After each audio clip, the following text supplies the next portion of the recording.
Hai semuanya, it's Keke and welcome back to my channel.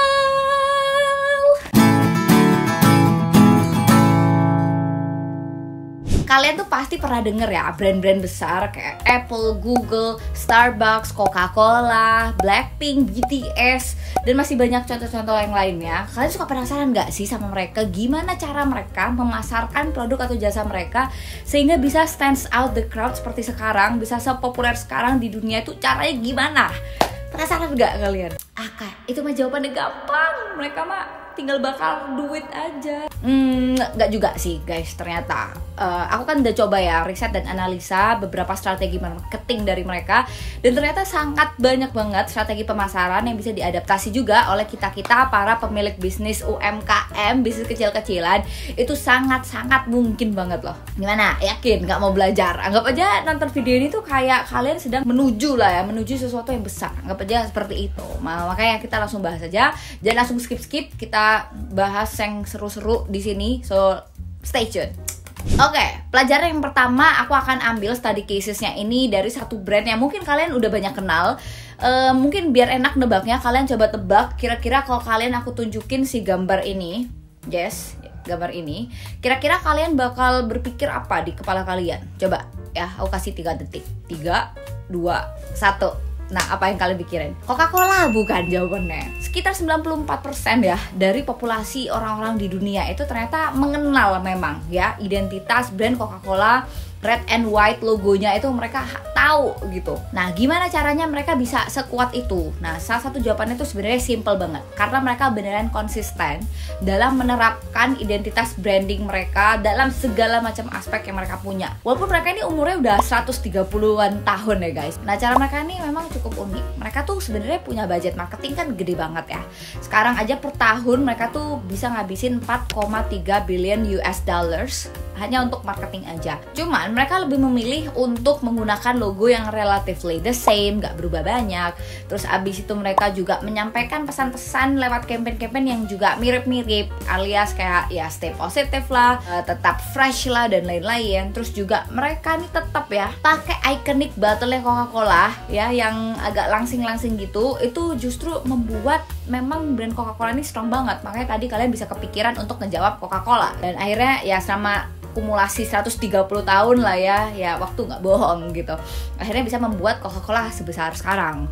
Nah, mungkin kita ini para pemilik bisnis yang masih baru-baru ada sangat banyak bisa kita pelajarin. Salah satunya nih, kalau misalnya kalian baru mau buka sesuatu, mau bikin brand, cari logo yang memang selalu relevan dari masa ke masa gitu, nggak cuman hype di waktu-waktu tertentu doang. Terus kalian juga pilih warna yang sesuai sama industri kalian, pilih nama yang nggak malu-maluin, pilih nama yang memang menggambarkan bisnis produk atau jasa kalian itu apa, yang membuat orang tuh lebih gampang mengenali brand kalian. Nah, hal-hal kecil kayak gini lah sebenarnya udah beberapa kali sih aku bahas kayaknya lebih lengkap di YouTube aku. Kalian cek aja playlist aku di sini, atau kalian cek juga TikTok aku banyak bahas soal marketing and branding there.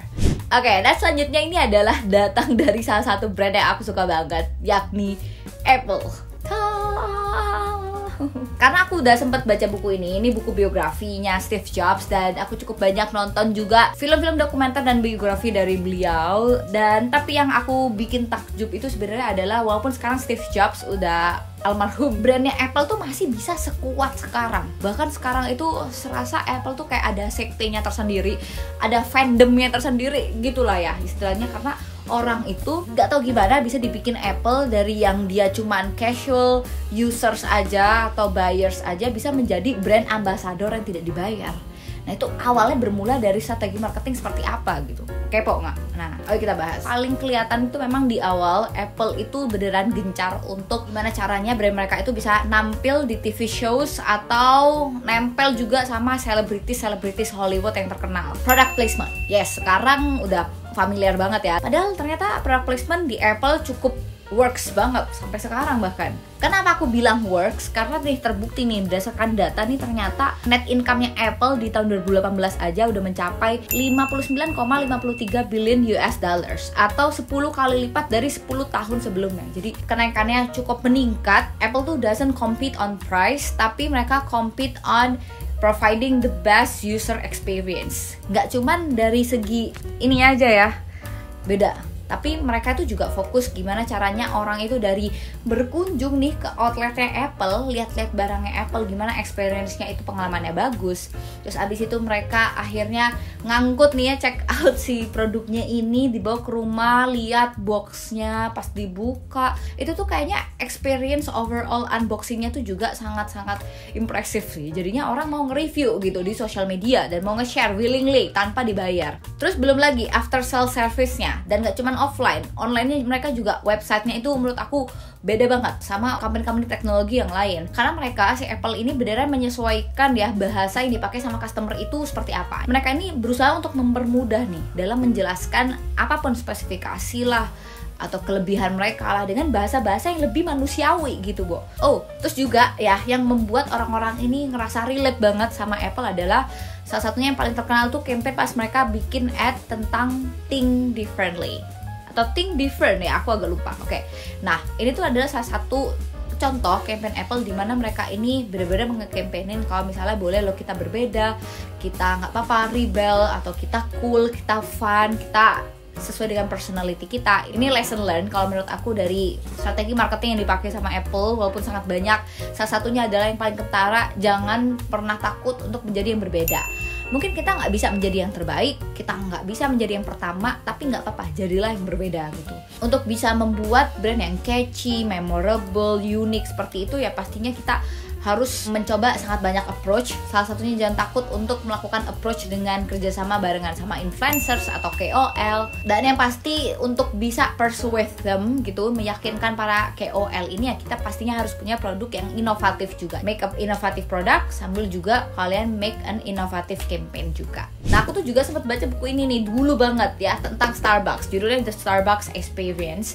Dan aku juga cukup beberapa kali lah bisa dibilang beneran ke Starbucks, entah ketika aku lagi di Malang, lagi di rumah, atau lagi di Jakarta, atau lagi di bandara, di luar negeri. Itu pernah nyobain segala macam ya toko Starbucks, dan surprisingly suasana, ambience, sampai pelayanan dari barista-baristanya atau orang-orang yang nge-service itu beneran mirip-mirip. Ketika Starbucks nih bisa provide sesuatu yang akhirnya customer experience ini menjadi salah satu competitive advantage yang membuat kita balik lagi ke Starbucks. Padahal harganya mahal banget, Bo. Cuman kayak beda gitu. Kayak di sini tuh juga dibahas gitu. Gimana caranya mereka bisa provide ya training program yang membuat semua orang deh, barista, supervisors, entah store managers dan lain-lain punya standar SOP yang sama gitu. Aku sampai inget banget ya waktu di Jakarta tuh lagi sumpek banget. Terus habis itu ketemu baristanya Starbucks cewek sih.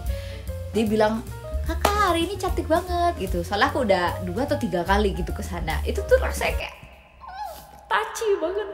Rasanya kayak beneran menyentuh hati dan merasa akhirnya Starbucks tuh dekat gitu sama kita. Itu gara-gara siapa? Ya salah satunya gara-gara training program employees-nya itu gini banget. Dan FYI ya, berdasarkan riset, for most businesses ya, untuk sangat banyak bisnis 80% revenue-nya itu sebenarnya cuma datang dari 20% customer mereka. Ya biasanya 20% customer ini orang yang balik lagi, yang loyal customers gitu. Nah, terus ada lagi nih yang menarik nih. Berdasarkan riset, 60% millennials itu membuat keputusan pembelian yang impulsif didorong karena takut FOMO. Makanya nih, ini pintar nih, Starbucks tuh sering banget ya bikin produk-produk yang cuma ada di season-season tertentu, kayak Christmas products atau summer products kayak sekarang. Terus mereka juga bikin campaign-campaign yang membuat orang itu FOMO gitu, takut ketinggalan. Ada apa nih di Starbucks, ada minuman apa yang baru atau ada promo apa yang baru nih, harus ke sana gitu. Ya namanya itu tadi ya, jangan sepelekan yang namanya customer experience. Lesson learned buat kita. Namanya manusia tuh kan makhluk sosial ya. Jadi kita pengen gimana caranya kita belong to the group dan gimana caranya kita tuh dianggap penting dan diakuin. Nah, kayaknya Starbucks tuh pinter banget tuh ya mengeksploitasi hal itu. Jadi mungkin gitu bisa menjadi inspirasi buat kita yang pengen ngelakuin after sales strategy, atau kalian mau membuat customer kalian lebih loyal lagi dengan loyalty program, mungkin bisa adaptasi riset-riset dari Starbucks gitu. Nah, ini sedikit bonus juga lesson learn yang aku dapetin dari hasil ngamatin K-pop companies atau K-pop agencies kayak JYP, YG, Big Hit, SM Entertainment dan lain sebagainya yang melahirkan banyak banget K-pop group terkenal di dunia kayak Blackpink, BTS. Nah, itu gimana gitu strateginya? Kalian suka penasaran nggak? Yang pinter yang pertama adalah K-pop companies ini beneran tahu gimana caranya creating the hype ya. hype biar orang-orang tuh semangat gitu. Bahkan nih ketika mereka mau launching lagu baru atau MV baru, let's say, mereka tuh bikin penasaran dengan ngeluarin teaser. Gimana caranya mereka menciptakan hype, jangan sampai mereka ngeluncurin produk atau service sebelum hype-nya itu terjadi. Nah, terus yang juga kentara banget dari K-pop yang sebelumnya ini belum ada adalah mereka nih selalu pakai strategi scarcity dan juga timing strategy. Nah, penasaran nggak? Biasanya itu kan kenapa ya kalau misalnya ngeluarin lagu tuh kok ada jeda-jedanya gitu, beberapa bulan, nunggu lama banget sampai fansnya itu ngereok gitu ya. Strategi marketing mereka tuh itu gitu. Gimana caranya ngeluarin sesuatu pada timing yang paling pas. Terus mereka juga sengaja untuk membuat kelangkaan supply karya-karya sehingga kita itu justru semakin penasaran, semakin excited, creating the hype lagi caranya. In the meantime nih, sambil lalu mereka menunggu karya yang baru, mereka nih suka banget provide konten-konten kayak ya mereka lagi live lah, mereka lagi latihan nari lah, behind the scene, kehidupan pribadi dan lain sebagainya, biar ya orang makin rindu lagi, makin ngereok lagi gitu. Inilah yang sebenarnya membuat customer mereka itu loyal banget sama K-pop grupnya dan willing to do anything for them. Jadi lesson learn-nya adalah jangan takut-takut untuk nge-share behind the scene, atau mungkin ada kalian personal stories para foundersnya ke calon customer kalian, karena itu akan membuat customer kalian lebih loyal lagi gitu dan lebih menaruh kepercayaan pada kalian karena mereka ngerasa kenal sama kalian gitu. Nah, atau misalnya kalian suka sama konten-konten seperti ini, kalian bisa komen di bawah, kita bisa discuss di bawah, atau aku mungkin bisa bikin video lanjutan selanjutnya. Terima kasih udah nonton, jangan lupa share video ini ke teman-teman kalian kalau kalian ngerasa video ini bermanfaat untuk mengembangkan strategi pemasaran teman-teman kalian atau keluarga kalian yang bisnisnya lagi stuck. Jangan lupa like dan komen seperti aku tadi bilang ya. Terima kasih atas supportnya dan terima kasih. Sampai ketemu di video selanjutnya. Bye!